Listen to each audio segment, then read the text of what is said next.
काम करें और मुश्किल मजदूरी में आनंद और मगन होकर परमेश्वर का धन्यवाद करें।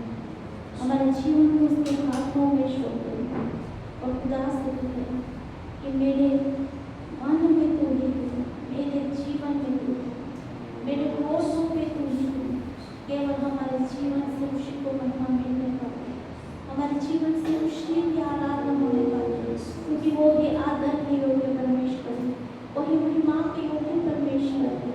आइए हम हमारे जीवन को समर्पित करते हुए इसकी को करेंगे, हमारे हाथ क्लोज करके और बढ़ा करके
Thank you.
विश्वास में आए हो, कई सारी कठिनाई हो, कई सारी मुश्किलों का सामना करना है, पर इतना सच है हर पल हर घड़ी जो हमें आंखों की पुतली की नाई संभालने वाला परमेश्वर हमारे साथ है। इससे हमें डरने की कोई जरूरत नहीं, हमें भयभीत होने की कोई जरूरत नहीं, क्योंकि जो सब हमारा सब कुछ है वही हमारे साथ है।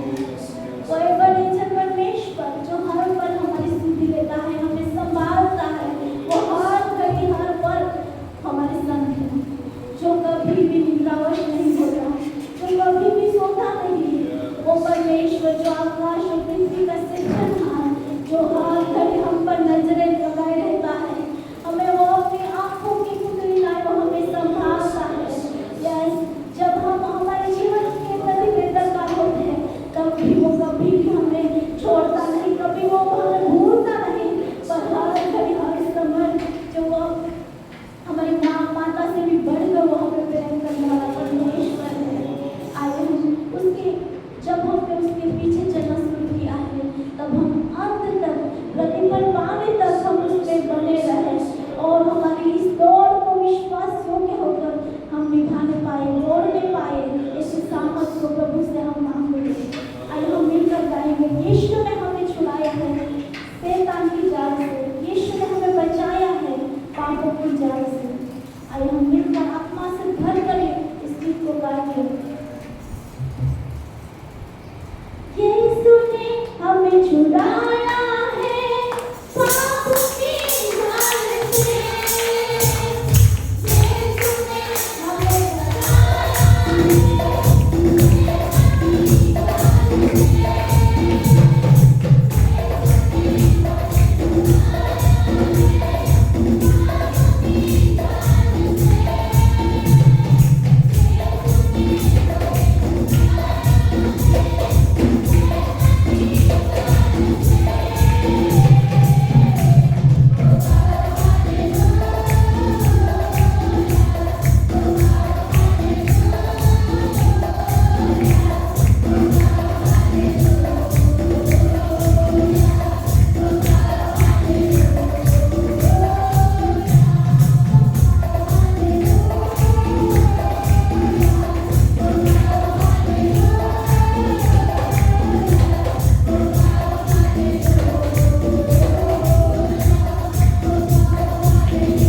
आज हम इस गीत को गाएंगे, मेरे आने जाने में, मेरे उठने बैठने में। हमारे जीवन से केवल परमेश्वर को महिमा मिलता है।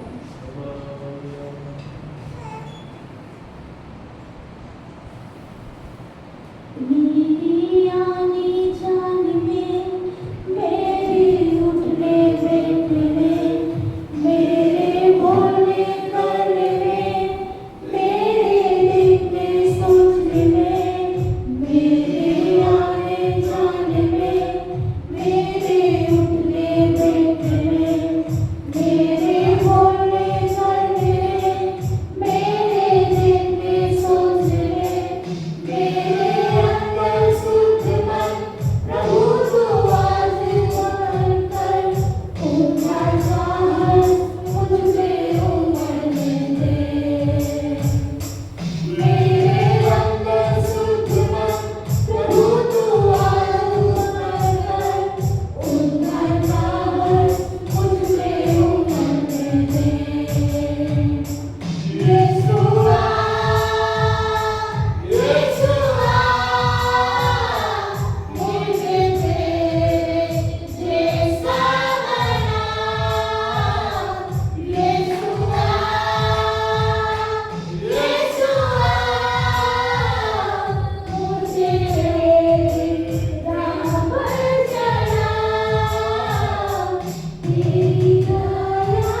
हमारे अंदर प्रभु एक शुभ मन को उत्पन्न कर दे कि हमारा उठना बैठना बोलना सोचना प्रभु बदल जाने पाए, हमारी क्रियाएं बदल जाने पाए खुदा।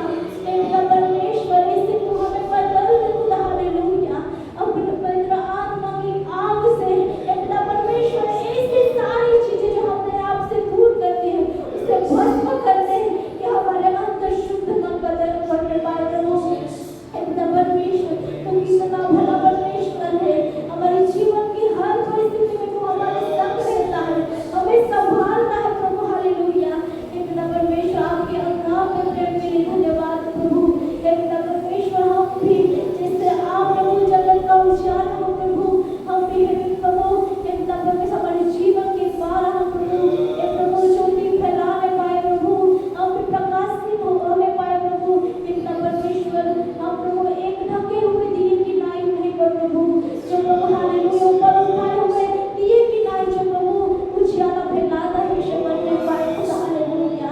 पिता परमेश्वर हमें तू शुद्ध कर दे कि हमारे हर तरह के प्रभु शुद्ध बनने पाए, हम जैसे आप पवित्र हमेशा हम भी पवित्र जीवन जीने पाए, जैसा आपका स्वभाव है वैसे हम भी आपका हमारा स्वभाव भी बनने पाए।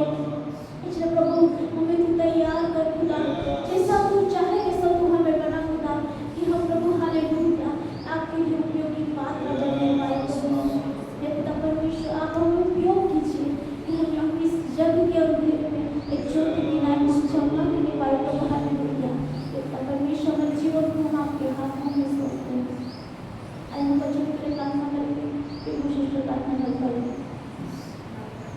Hallelujah hallelujah. धन्यवाद सर्वशक्तिमान देव सर्वशाओं के राजा અને પ્રભુનો પ્રભુ મહાન પરમેશ્વર પિતા તમારા નામની સ્તુતિ કરીએ છીએ, તમારા નામને ધન્યવાદ કરીએ છીએ લોર્ડ પ્રભુજી, કેમ કે તમે સ્તુતિને યોગ્ય છો, તમે મહિમાને યોગ્ય છો માટે લોર્ડ હાલેલુયા ધન્યવાદ કરીએ છીએ પિતા પ્રભુજી આજના સુંદર સવારને માટે પ્રભુ તમારી કૃપાને અંદર પ્રભુ તમારી સાનિધ્યની અંદર પ્રભુ તમારી આરાધના કરવા માટે પ્રભુ તમે અમને દોરી લાવ્યા છો માટે પિતા તમારો ખૂબ આભાર માનીએ છીએ પ્રભુજી।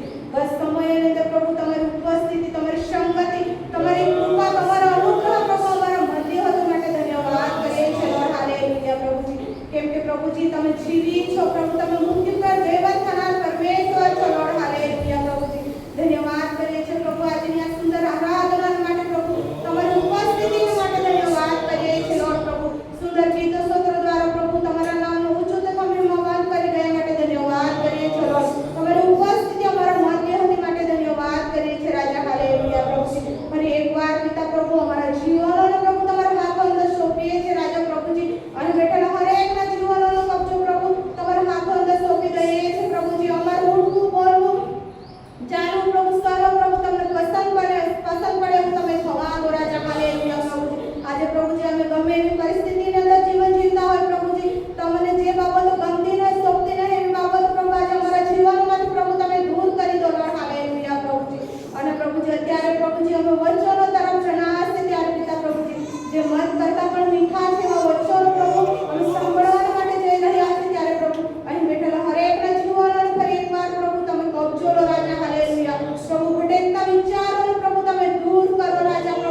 પ્રભુજી.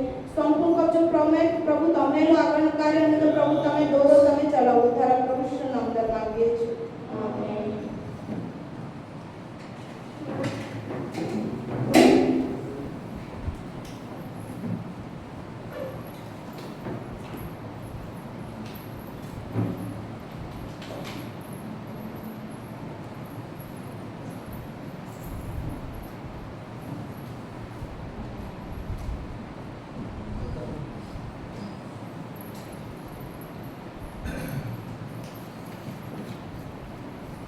Praise the Lord. Hallelujah.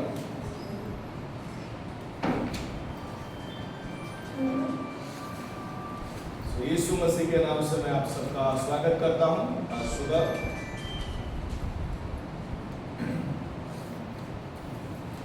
हम लोग कुछ बातों को सीखेंगे आज। तो पहला विषय जो हमारे सामने है वो दर्शन। हर एक के जीवन में दर्शन और मिशन होना जरूरी है। Praise the Lord. दर्शन के बिना हम लोग कुछ भी नहीं कर पाएंगे। हमारे जीवन में या कार्य में, नौकरी में, बिजनेस में कुछ भी नहीं कर पाएंगे। विजन जो है वो एक फोर्स के समान है जो हमें एक जगह से दूसरे जगह जाने के लिए मदद करता है। ओके। और विजन जो है हमें सामर्थ और अगुवाई देता है। ओके। और इसीलिए विजन जब पहला शमूएल 3 और 1 को हम पढ़ते हैं, बाइबल में लिखा है जब शमूएल जो छोटा बच्चा शमूएल जो था परमेश्वर के आगे एली के अंडर में रहकर वो काम करता था, सेवा करता था। और वहां पर लिखा है इन दोस डेज, उस समय उन दिनों में परमेश्वर का वचन बहुत कम था। Okay. And there were not many visions, और बहुत सारे दर्शन नहीं थे उस समय। पहला शमूएल 3 का 1 में लिखा है। तो यहां पर दर्शन नहीं होने से बाइबल बताती है कि लोग निरंकुश हो जाते हैं, लोग अपनी मर्यादा छोड़ देते हैं। और इसीलिए दर्शन फलिसता उसका 89 और 19 में लिखा है। विजन में दर्शन में क्या होता है वहां लिखा है तूने मेरे साथ दर्शन में बात किया, अपने विश्वासी लोगों को, विश्वासियों के लोगों से परमेश्वर ने दर्शन में बात किया और कहा मैंने अपने सामर्थ को, जो योद्धा है उनके ऊपर परमेश्वर अपने सामर्थ को उंडेला है। और जो जुआन लोग हैं उनको परमेश्वर ने अपने लोगों के अंदर उनको उठाता है। उसके बाद परमेश्वर दर्शन को किसको देता है? जो पवित्र लोग हैं, परमेश्वर की आज्ञा पर चलते हैं, परमेश्वर ऐसे लोगों को दर्शन देता है। दानियल 10 और 7 में लिखा है, दानियल कहता है कि मैं दानियल उसने कहा कि मैं अकेला हूं जिसने दर्शन को देखा। ओके। सो वहां पर दानियल को परमेश्वर अंतिम दिनों के दर्शन को देते हैं। जो दर्शन प्रकाशित वाक्य में थे वो सारे दर्शन की बात दानियल यहाँ पर देख रहा है। ओके। सो यहाँ पर परमेश्वर दानियल के समान पवित्र लोगों को ढूंढ रहा है, जुआन लोगों को प्रभु संदर्शन देगा, ऐसे बाइबल में लिखा है। तो कौन से समय में परमेश्वर दर्शन देता है? दर्शन का समय रात भी हो सकता है, दिन भी हो सकता है। ओके। कभी भी परमेश्वर अपने दर्शन को दे सकता है। जब हम प्रेरितों के काम 10 और 3 में पढ़ते हैं, वहां पर दिन में परमेश्वर का दूत कॉर्नेलियस के घर में आता है और परमेश्वर का दूत उसको दर्शन देता है। और दोपहर के समय वो दर्शन स्वर्गदूत उसको देता है। उत्पत्ति 46 और 2 को जब हम पढ़ते हैं, Israel God spoke to Israel, यानी कि याकूब के साथ परमेश्वर ने दर्शन में, रात के समय दर्शन में परमेश्वर ने उसके साथ बातचीत किया। ओके, कुछ दर्शन परमेश्वर थोड़े समय के लिए देता है। ओके, प्रेरितों के काम 12, 7 और 8 को यदि हम पढ़ते तो वहां पर लिखा है कि परमेश्वर ने जब पतरस कैद खाने में था, जेल में था, तब स्वर्गदूत आया और स्वर्गदूत ने क्या किया, थोड़े समय के लिए उसको दर्शन दिया। ओके, उसको जेल के अंदर से बाहर निकाल के उसको ले गया। ओके, और उसके बाद जो स्वर्गदूत था वो वहां से चला गया। सो कुछ दर्शन थोड़े समय के लिए होता है, कुछ दर्शन परिस्थितियों को बदलने के लिए होता है, लेकिन परमेश्वर ये दर्शन क्यों हमें देना चाहता है और हमारे पास दर्शन क्यों होना चाहिए। नीति वचन उसका 29 और उसका 18 को यदि हम पढ़े तो वहां पर लिखा है, जहां दर्शन नहीं होता वहां लोग निरंकुश हो जाता है, मर्यादा छोड़ देता है। ओके, और जो धन्य है वो प्रभु के नियम को पालन करता है। सो यहाँ पर परमेश्वर चाहता है कि आपके जीवन में, मेरे जीवन में दर्शन होने पाए। कौन सा दर्शन? कि मैं बाइबल पढ़ूंगा, प्रार्थना करूंगा, संगति करूंगा, तेरे पीछे प्रभु मैं चलूंगा। एक ऐसा दर्शन जो आपके जीवन को अगुवाई करता है, बराबर?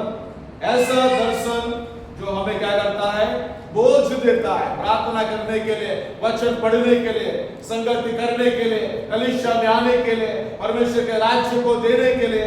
परमेश्वर हमें दर्शन देता है और वो दर्शन में हमें कीमत चुकानी पड़ती है, बराबर?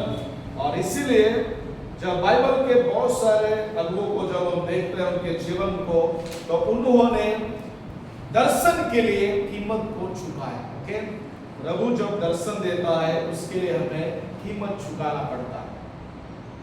मूसा, निर्गमन 3 और 4, परमेश्वर यहां पर मूसा को दर्शन देता है। ओके, किसके द्वारा देता है? कैसा दर्शन था वो? झाड़ी थी लेकिन वो चल रही थी, लेकिन उसको वो ऐसे की वैसे थे, बराबर? जब आग लगती है तो क्या होता है? झाड़ी जल जाती है, बराबर? वृक्ष जल जाते हैं, लेकिन यहाँ झाड़ी जल रही है लेकिन उसको कुछ नहीं हुआ। ओके, वैसा का वैसा वो है। तो यहाँ पर परमेश्वर को उसने कहां पर देखा? परमेश्वर ने आवाज दिया, मोसेस, मूसा मूसा तू कहां पर है? मूसा ने कहा, प्रभु मैं यहां हूं। सो यहाँ पर परमेश्वर के दर्शन को मूसा ने देखा और परमेश्वर की उस उपस्थिति ने उसके जीवन को बदल दिया। Praise the Lord. तो हाथ को और मुझे प्रेरितों के काम 7:3 से 5 को जरा पढ़ लेंगे। प्रेरितों के काम 7 अध्याय 3 से 5। यहाँ पर स्तेफनुस प्रचार कर रहा है। और उसने कहा, तू अपने देश और अपने कुटुंब से निकलकर उस देश में जा जिसे मैं तुझे दिखाऊंगा। तब वो कसदियों के देश से निकलकर हारान में जा बसा। उसके पिता की मृत्यु के बाद परमेश्वर ने उसको वहां से इस देश में लाकर बसाया जिसमें अब तुम बसते हो, और उसको कुछ विलास वरन पैर रखने भर की भी जगह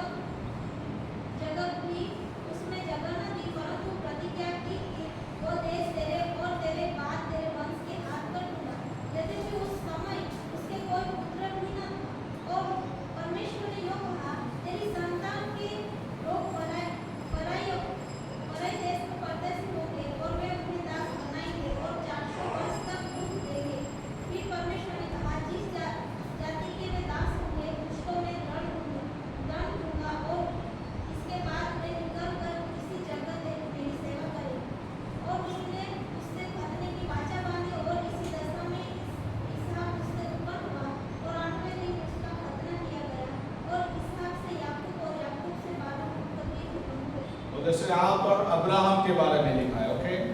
लेकिन मूसेस के बारे में जब हम पढ़ते हैं तो परमेश्वर ने मूसा को दर्शन दिया। तो जब प्रभु दर्शन देता है तो हमें क्या करना चाहिए, बराबर।